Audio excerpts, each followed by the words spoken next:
Se calcula que 1 de cada 300 o 400 personas en España sufre algún tipo de miocardiopatía. Infradiagnosticadas durante mucho tiempo, estas patologías han presentado un enorme desarrollo en los últimos años, tanto que ya forman parte del día a día de la cardiología en todos sus ámbitos. Hasta hace unos meses no existía, sin embargo, un documento internacional global que estableciera un marco y unas recomendaciones para el diagnóstico y manejo de estas patologías en su conjunto. Hoy analizamos las primeras guías europeas de miocardiopatías.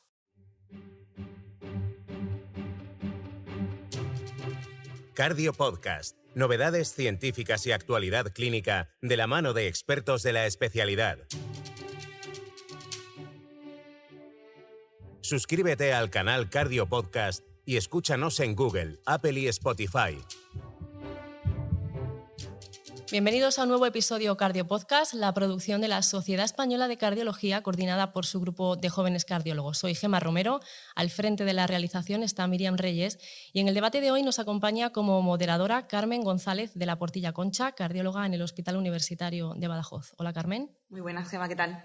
Vamos a examinar las primeras guías europeas de miocardiopatías. ¿Por qué se merece un análisis este documento? Pues, Gemma, como decías al principio, yo creo que lo que tiene de bonito estas guías es que son pues, las primeras guías de la Sociedad Europea de Cardiología al respecto, ¿no? Antes, desde 2008, que se establece así una clasificación un poco de las miocardiopatías, se habían ido desarrollando documentos de consenso, pero muy específicos de cada una, y ahora es el primer documento que tenemos que las aborda todo en su conjunto. Además, hay que recordar que esto no va dirigido a un paciente solo, sino a toda su familia. Entonces, yo creo que son unas guías pues, que son importantes, que nos van a cambiar un poco la mentalidad y bueno, me parecía un tema bonito, la verdad, para abordar hoy, a ver qué sacamos en claro.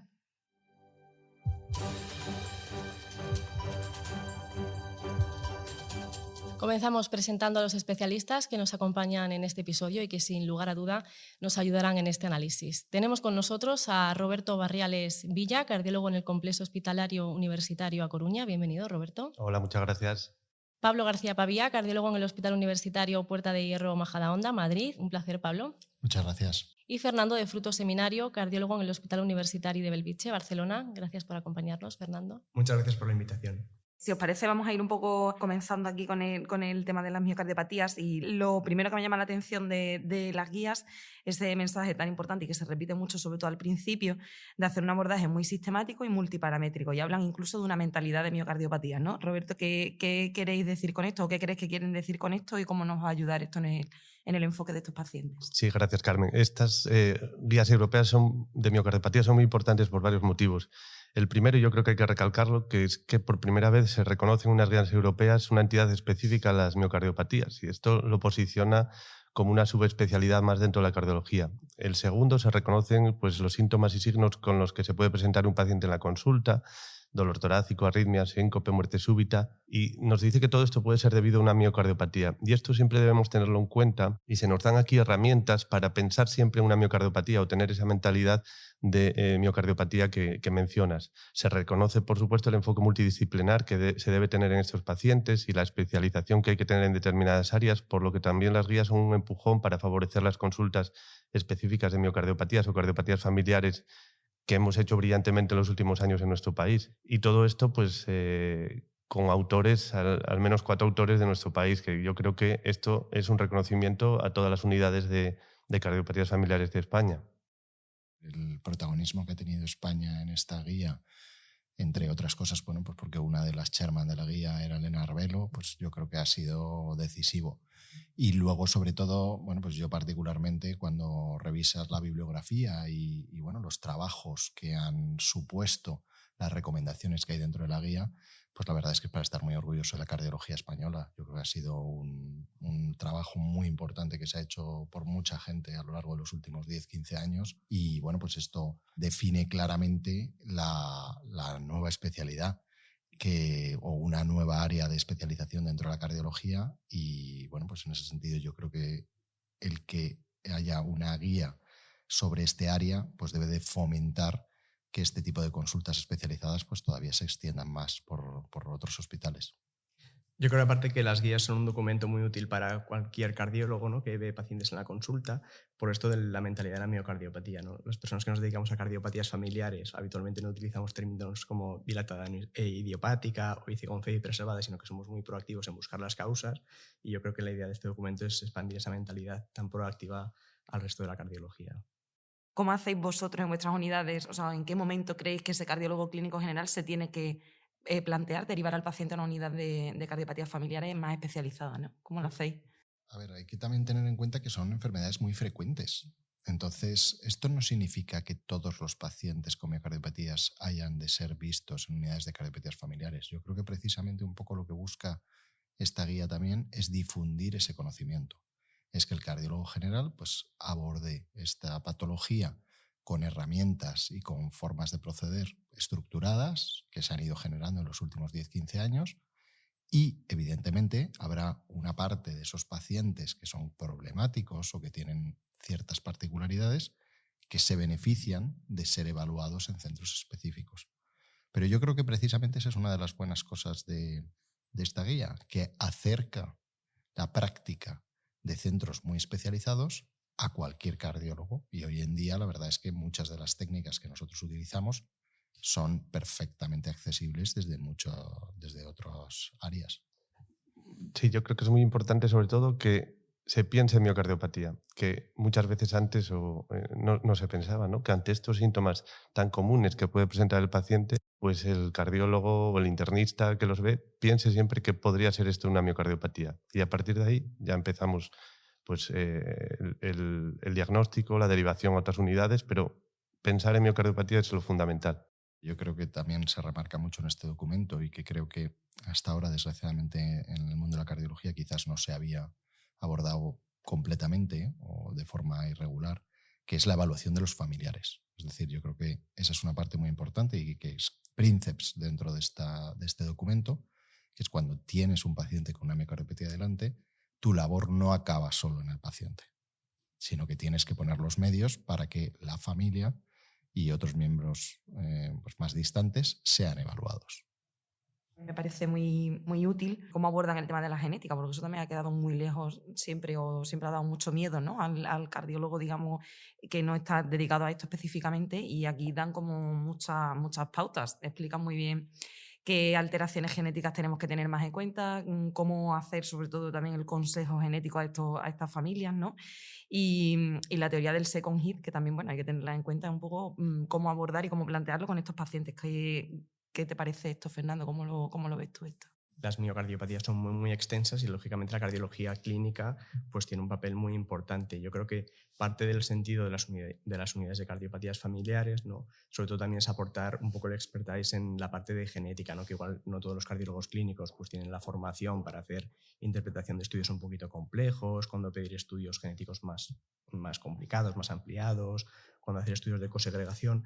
Y yo creo que en ese sentido, ¿no?, las unidades de cardiopatías familiares tenemos que intentar coordinar eso. A veces queda con modelos un poco radiales, ¿no?, de los hospitales que tenemos en nuestro entorno. Eso, la genética, ¿no?, pues va a influir mucho en las decisiones clínicas, sobre la decisión de edad y evolución en el pronóstico. Lo que comentabas, ¿no?, del second hit, pues también, ¿no?, poco a poco el estudio genético se va a utilizar en más patologías que previamente no sospechábamos tanto un background genético, pero que son muy importantes especialmente pues, para prevenir un tercero o un cuarto hit o en nuestro paciente o en sus familiares. La teoría del second hit, ¿no?, sobre todo es de los truncamientos en titina, ¿no? Se ha visto que muchos pacientes que tenían miocardiopatías dilatadas asociadas a consumo excesivo de alcohol o periparto. Se vio que muchos otros pacientes tienen una predisposición genética a desarrollar esta enfermedad, principalmente eso, truncamientos en un gen que es el más común, que es la titina, y estos pacientes, pues ha habido varios trabajos aparte, ¿no?, de grupos españoles que han demostrado que habitualmente iban peor o tenían más riesgo de recidivas, etcétera, etcétera. Que la genética sea una prueba diagnóstica más en las miocardiopatías. No es investigación, ya se ha demostrado que no es una indicación tipo 1 y todos los cardiólogos tenemos que conocer cómo aplicar la genética a estas miocardiopatías, y yo creo que también estas guías van a ayudar en ese sentido. Ya empezamos a desarrollar algunos fenotipos ya más específicos en estas guías, y las primeras que aparecen, pues bueno, es la hipertrófica, ¿no? Ya sabéis que esto también es la que ha tenido más documentos, o de la que más hemos ido sabiendo antes de estas guías, y probablemente el gran cambio en la hipertrófica es el mavacamten, ¿no? Ya aparece aquí como un fármaco que se incluye en el esquema terapéutico de estos pacientes, y entonces yo, bueno, quería saber un poco qué os parece, que aparezca como un fármaco de segunda línea, si creéis que esto puede cambiar en los próximos años y que pase a ser primera línea como los beta bloqueantes. Si ya lo habéis utilizado, ¿cuál es la sensación que tenéis con el fármaco? Contadnos un poco a ver qué... Efectivamente, es una de las grandes novedades de las guías, el disponer de un fármaco nuevo que bueno, pues, se ha demostrado su utilidad en estudios randomizados con placebo. Y bueno, pues yo creo que hay que ponerlo en el contexto de lo que sabemos del fármaco en la actualidad. Solo hay hay 2 ensayos, pero que se ha utilizado en ambos ensayos como fármaco de segunda línea. Entonces, la evidencia actual es del mavacamten en pacientes que siguen sintomáticos después de beta bloqueantes o calcioantagonistas. Y ahí es donde lo tenemos.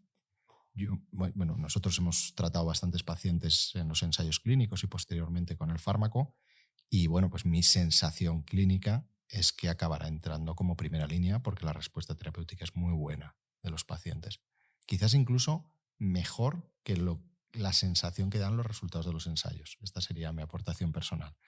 Creo que diseñar ensayos en este área es muy compleja y quizás los resultados de los endpoints primarios de los estudios no capturan todo lo bien como los pacientes mejoran en la práctica clínica en cuanto a sus síntomas. Hay un ensayo en marcha que se llama el MAPLE que está evaluando el fármaco, bueno, no es mavacamten en este caso, es otro inhibidor de la miosina que se llama ficantem, randomizado contra metoprolol. Y cuando tengamos los resultados de ese ensayo, podremos decir si es un fármaco para primera línea o no, si es igual de bueno que los beta bloqueantes o incluso mejor. Si no, pues vamos a tener que esperar un poco. Pero muchas veces en medicina las cosas también caen por su propio peso. Es decir, hay cosas que entran como segundas líneas y luego la práctica clínica habitual reposiciona en otro escenario a ese fármaco. Y eso yo creo que puede ocurrir también con este fármaco. Sí, yo creo que es un fármaco. Hemos tenido mucha suerte los que nos dedicamos a las miocardiopatías porque estamos viviendo un momento, pues yo creo que va a ser histórico, ¿no? Porque por primera vez tenemos un fármaco que actúa en el mecanismo íntimo de la enfermedad que no teníamos antes fármacos con tantas evidencias, porque no había estudios randomizados ni con betabloqueantes, ni con antagonistas del calcio, ni con disopiramida. Y este tipo de fármacos pueden cambiar la enfermedad. Nosotros, bueno, ya veis que estamos muy, muy emocionados con este fármaco porque, como ha dicho Pablo, pues la mejoría clínica que tienen los pacientes, bueno, nosotros tenemos experiencia con el Explorer, con mavacamten, pues es tremenda y no solo clínica, sino cambios en el electro que pueden normalizar, disminución de la hipertrofia. Tenemos que esperar más resultados a largo plazo, pero de momento las expectativas son muy buenas y posiblemente bueno, pues suba la indicación pues, claramente porque está empezando a usar y se están viendo los beneficios. Los ensayos clínicos son a 30 semanas, es difícil, pues puedes ver síntomas, pero desde luego en una entidad además que la tasa de eventos graves como muerte súbita, como insuficiencia cardíaca, pues es con el tiempo, no es a corto plazo, pues la modificación estructural y fisiológica de la enfermedad que se puede conseguir con estos fármacos, yo estoy convencido que se traducirá en una mejoría pronóstica a largo plazo. Y esto necesitamos tiempo para verlo. Y bueno, pues yo creo que ya hay una evidencia bastante importante de los estudios de extensión a 2-3 años en el que pues son seguros y el beneficio terapéutico persiste. Y ahora tenemos que ver a largo plazo si eso se traduce también en eventos clínicos, como yo creo que va a ser el caso. Y fijaros que puede cambiar el escenario del tratamiento de la miocardiopatía hipertrófica, sobre todo de la obstructiva, ¿no? Porque se pone por delante de las terapias de reducción septal, como son la miectomía o la ablación septal con alcohol. ¿Quién se va a someter a una operación quirúrgica sin antes probar un fármaco? Bueno, pues esta es una cosa que nos planteamos habitualmente en las consultas, ¿no? Y que quizás en estos años pues tengamos soluciones o respuestas a esta pregunta. Tampoco debemos de pensar que esto va a llevar a que desaparezca completamente la miectomía o la ablación septal. porque habrá pacientes que no se van a corregir con mavacantem, que tengan anormalidades en la válvula mitral o que tengan lesiones concomitantes que van a ser necesarios. Incluso creo que esos pacientes, probablemente el disponer de más herramientas terapéuticas, haga que la gente pues los evalúe con más detalle, con más cuidado, y quizás puede ocurrir incluso el efecto contrario al que pensamos, que es que va a disminuir el número de pacientes operados. A lo mejor incluso puede ocurrir todo lo contrario, que el número de pacientes evaluados en unidades especializadas de hipertrófica pues pueda incrementarse, y eso hará que aumenten las ablaciones y las miectomías también. Evidentemente, no son todo buenas noticias, en el sentido de que estos fármacos sí es cierto que requieren un seguimiento y una forma de evaluar a los pacientes y de estructural en cuanto a necesidad de ecocardiogramas periódicos, genotipos de citocromos para el metabolismo, es decir, cosas que quizás la parte mala es que va a tardar un poco en implementarse en la práctica clínica, porque va a requerir la ayuda, bueno, pues, de muchos especialistas, en el sentido de que tenemos que organizar la atención de forma diferente. Estos pacientes requieren hacer un ecocardiograma inicialmente mensual y luego cada 3 meses. Bueno, pues esto, como lo prescribamos masivamente, los compañeros de imagen van a tener un problemón. Creo que en España, con las unidades de cardiopatías familiares y tal como estamos organizados, nos va a ser más fácil que en otros países. Pero bueno, tienes razón que hay que organizarse. Yo estoy de acuerdo contigo. Creo que España, en este sentido, tiene una gran ventaja. Y bueno, yo creo que además es que el cardiólogo español es muy multitask, es capaz de hacer muchas cosas, y bueno, pues tampoco se necesita un ecocardiograma muy complejo, y tampoco es que necesites una evaluación muy experta en esos ecocardiogramas. Pero sí, tendremos que adaptarnos a la nueva realidad.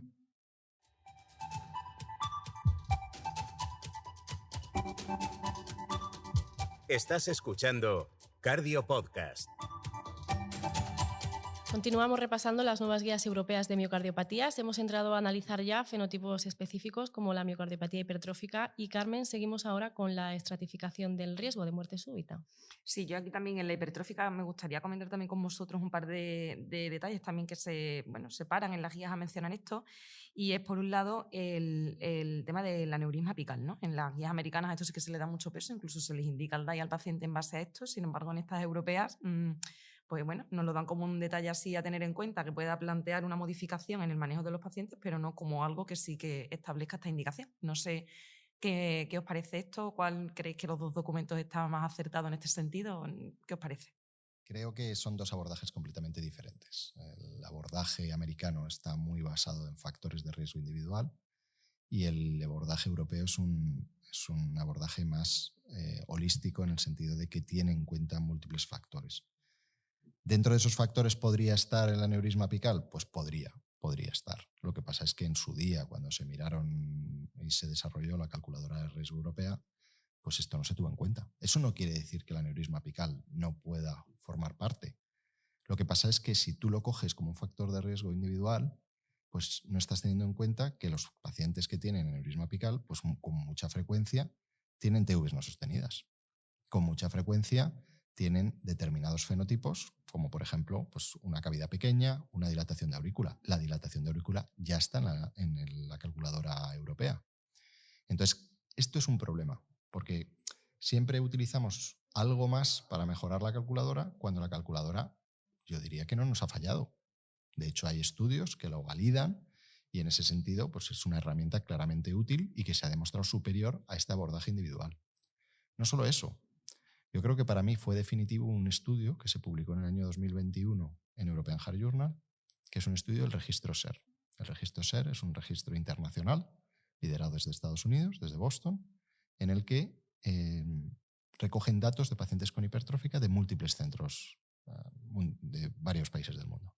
Y compararon cuáles eran las características de los pacientes con hipertrófica de los centros americanos con respecto a los centros de fuera de Estados Unidos. Bueno, pues lo que vieron es que en Estados Unidos se ponía más del doble de desfibriladores que fuera de Estados Unidos. Y luego analizaron qué factores de riesgo tenían.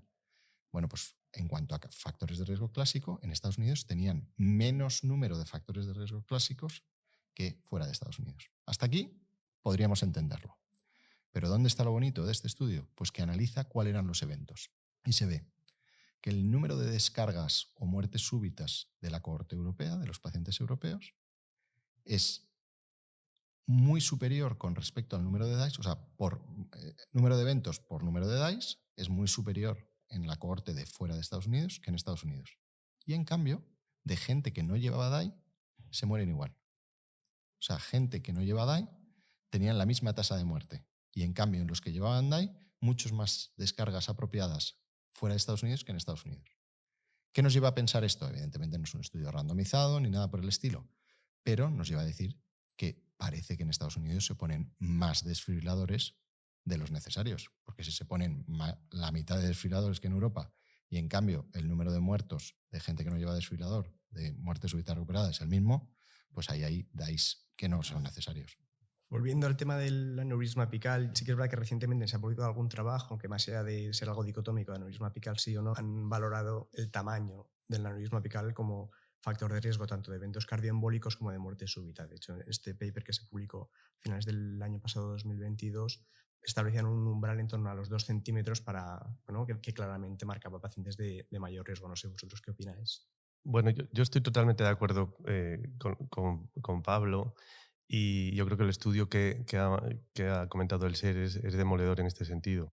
Debemos utilizar el score de riesgo europeo, sin duda, porque es el que mejor valora al paciente con las herramientas actuales. Y yo creo que no nos debemos comparar con los americanos, porque yo creo que es una sanidad distinta, que utilizan otros criterios que no coincide con los europeos. Respecto al aneurisma, sí, es verdad que el tamaño podría influenciar, pero hay que tener en cuenta que los aneurismas apicales se relacionan desde hace años con taquicardias ventriculares no sostenidas, pero no con mayor incidencia de muerte súbita. Entonces eso también es importante. Yo creo que hay que ir al score de riesgo europeo y el resto tenerlo como una ayuda en la decisión individual. Y recordar que siempre tenemos que hacer una decisión consensuada con el paciente, pero no solo por el aneurisma o porque sea un aneurisma grande poner el desfibrilador. Hay que buscar los factores de riesgo del score europeo. Se me ocurre que sería inteligente, a lo mejor, ¿no? Si ves que tiene un aneurisma apical grande con esos factores que se describen en ese estudio, en el caso de que no tengamos el resto de factores de riesgo que estamos hablando, hacer un seguimiento pues, más seguido de este paciente, verlo pues cada menos tiempo e ir vigilando que esos factores no se terminen desarrollando y ahí planteamos. Claro, orientar más la búsqueda y centrarnos más en buscar los factores de riesgo de la europea en ese paciente. Lo mismo pues con una alteración genética. No quiere decir que estos factores nuevos, como no se miraron en su día, no valen. No estamos diciendo eso. Pero estamos diciendo que esos factores hay que ponerlos en contexto y que quizás pueden tener un papel para el paciente con un riesgo bajo o con un riesgo intermedio en el que te puede ayudar a decantar la balanza en determinadas circunstancias. Y bueno, pues ahí evidentemente es una ayuda pues, la fibrosis extensa en la resonancia o la presencia de disfunción ventricular, cosas que en su día no se tuvieron en cuenta cuando se desarrolló el score europeo. A mí me llama mucho la atención porque llevamos hablando de la fibrosis también muchísimos años y seguimos estando prácticamente igual. Hablamos de fibrosis extensa, pero no tenemos un punto de corte tampoco claro, en ningún sitio nos dicen qué hay que buscar ahí, qué tenemos que hacer. Y no sé, Fernando, ¿a ti qué te parece un poco esto? ¿Crees que terminaremos teniendo la fibrosis en nuestros scores? No, además hace poco he visto que has tenido un trabajo, ¿no? En el que hablas de la fibrosis en las miocardiopatías y tal. ¿Qué impresión te ha dado después de este trabajo? Bueno, el problema de la fibrosis en la miocardiopatía hipertrófica es que es un hallazgo que es muy frecuente, entonces es un poco difícil separar en base a esto. Habitualmente se utiliza que la fibrosis extensa, que se llama más de un 15%, y sí que parece que sea un buen discriminador. Yo, volviendo un poco al tema de los scores, las guías americanas basadas en ítems, creo que la ventaja es que el tener un score multiparamétrico permite granularizar un poquito más la valoración y que dependa de muchos factores y no de un solo factor, ¿no? Realmente, claro, las guías americanas, tienes un paciente con un síncope no explicado, te deberías plantear directamente por un DAI, a pesar de que todo el resto de los parámetros pues, no sugiera que sea un paciente de alto riesgo. Entonces, yo creo que ahí está la utilidad de los scores, y el realce pues sí que cada vez se utiliza más lo que hemos comentado, ¿no? Que es el enfoque que han hecho las guías, pacientes de riesgo bajo, intermedio, según la calculadora, pues que sea un factor que tengas en cuenta. Lo que está apuntando Fernando tiene mucha razón. La fibrosis en la resonancia, en la hipertrófica, no nos está ayudando mucho en este momento, porque no es un hallazgo diferencial, es un hallazgo muy frecuente, ahí están muchos pacientes y la verdad es que las grandes series, de hecho, no está saliendo como factor que de verdad les sirva a largo plazo para predecir el pronóstico de estos pacientes. En cambio, el papel que puede jugar en otras miocardiopatías como la miocardiopatía dilatada, pues yo creo que va a ser mucho más decisivo. Y ahí es donde por primera vez yo creo que este documento ha sido un poco valiente y por primera vez dentro de la miocardiopatía dilatada y bueno, la nueva entidad de miocardiopatía de ventrículo izquierdo no dilatada, pues introduce la posibilidad de incluso utilizar la fibrosis por resonancia para la selección de los pacientes para un DAI en prevención primaria, independientemente de la fracción de eyección. Y bueno, pues yo creo que ese es un primer paso, que teníamos documentos, incluso estudios prospectivos, que ya apuntaban al importante papel de la fibrosis en la resonancia para predecir las arritmias ventriculares en esta población. Y yo creo que es uno de los avances más importantes de esta guía, en mi opinión. También otro detalle, ya pasamos un poco, voy a ir a la dilatada.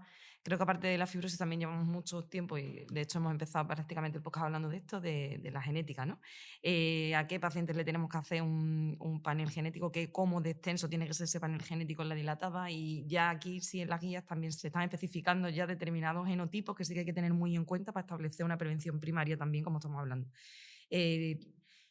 ¿Cómo veis esto de útil cuando hay que aplicarlo? Además, para vosotros también en vuestro grupo habéis desarrollado incluso, ¿no? un score para plantear a quién le pedimos un panel genético, que buscamos que no. Bueno, yo creo que en la dilatada y la miocardiopatía de ventrículo izquierdo, la disfunción ventricular de origen no isquémico, vamos a hablarlo así, pues el papel de la genética cada vez es más claro y esto nos permite individualizar a los pacientes.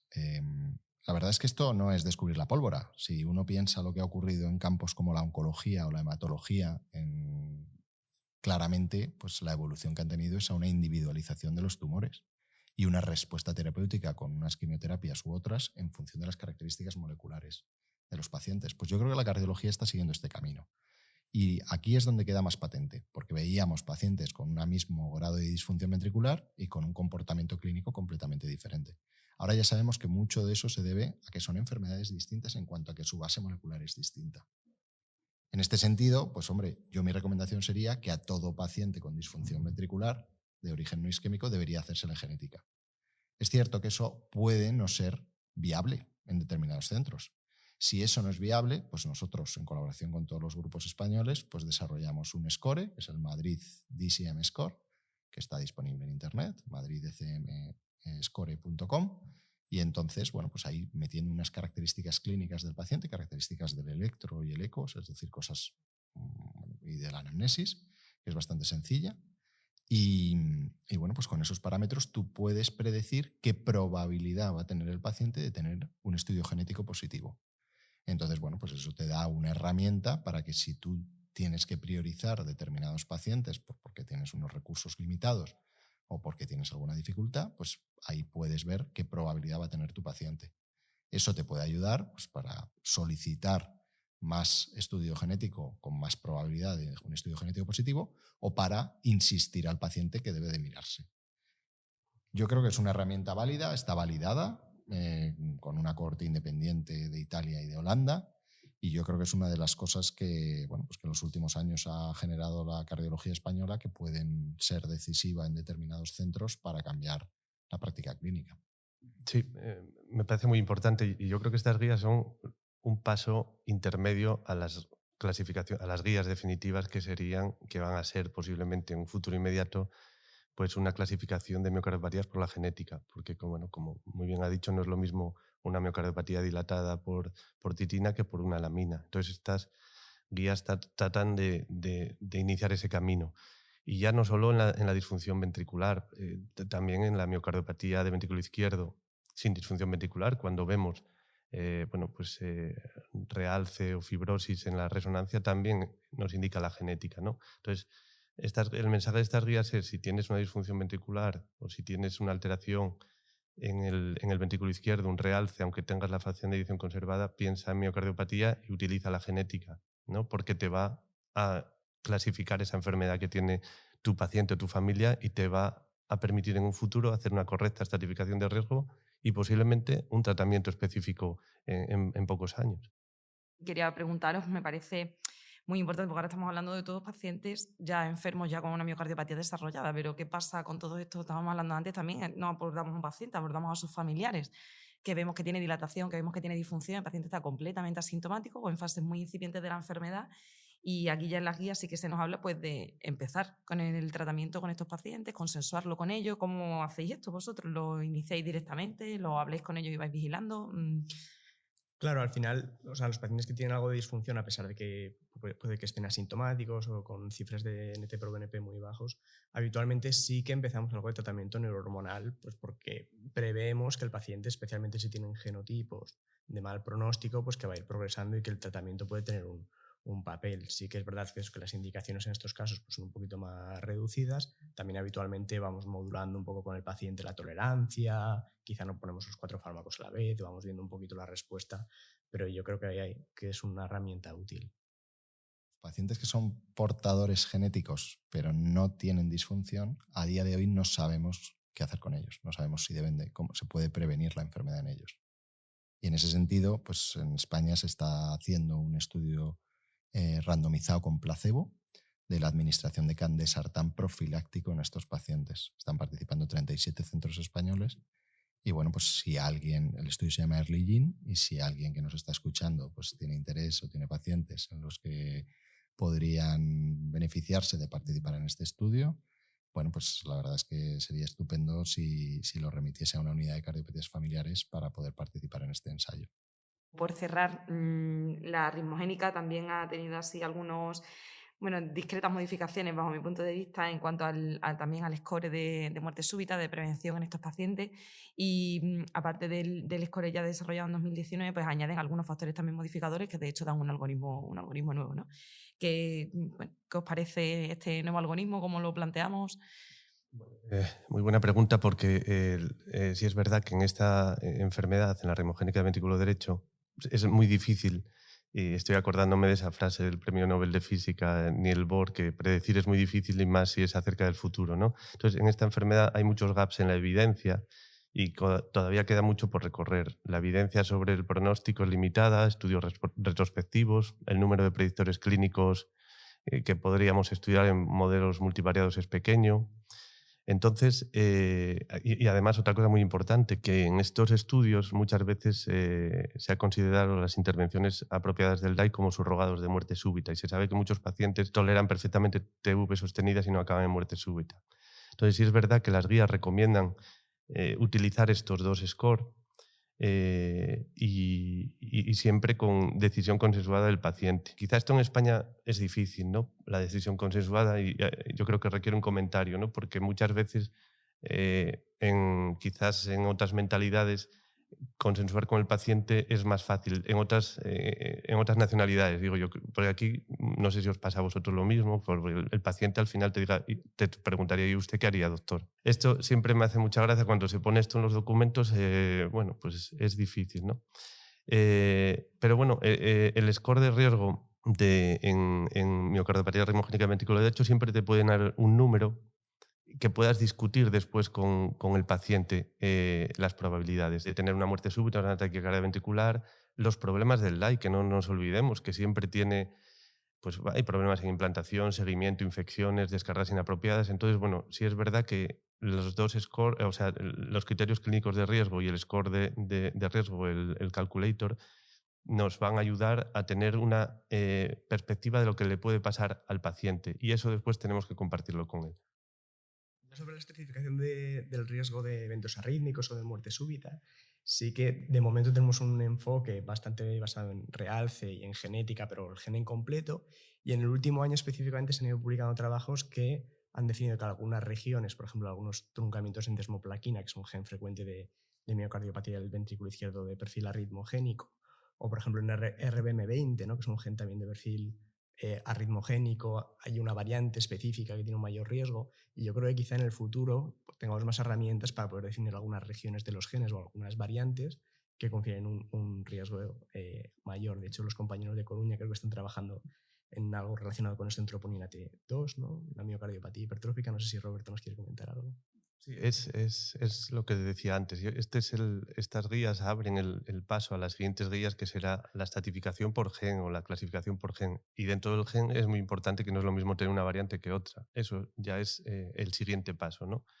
En troponina, pues sí, el doctor Larrañaga está realizando un trabajo donde estamos viendo que hay algunas troponinas que antes se pensaba que todas las mutaciones o variantes genéticas en el gen de la troponina T eran malísimas, se asociaban a muerte súbita y con muy poca hipertrofia, y ahora estamos viendo que hay algunas variantes benignas. Tenemos una variante gallega con más de 50 familias y con un efecto fundador en Coruña que tienen buen pronóstico. Incluso tenemos pacientes homocigotos. Con lo cual, la estratificación de riesgo no va a depender o no depende del gen, sino que depende o bien de la región o bien de las variantes específicas. Y eso es muy importante, es un mensaje que yo creo que los grupos españoles estamos difundiendo desde hace mucho, y posiblemente los pasos vayan por allí. Y después los tratamientos también irán por ahí, dirigidos a variantes específicas en determinados genes. Bueno, pues Roberto, Pablo y Fernando, ha sido un placer escucharos en este episodio Cardio Podcast. Ha sido un placer estar con vosotros. Muchas gracias. Muchas gracias por la invitación y por compartir esta mesa con dos autores de las guías, que ha sido un auténtico lujo. Muchas gracias a vosotros, y hemos estado muy cómodos en este podcast, y gracias.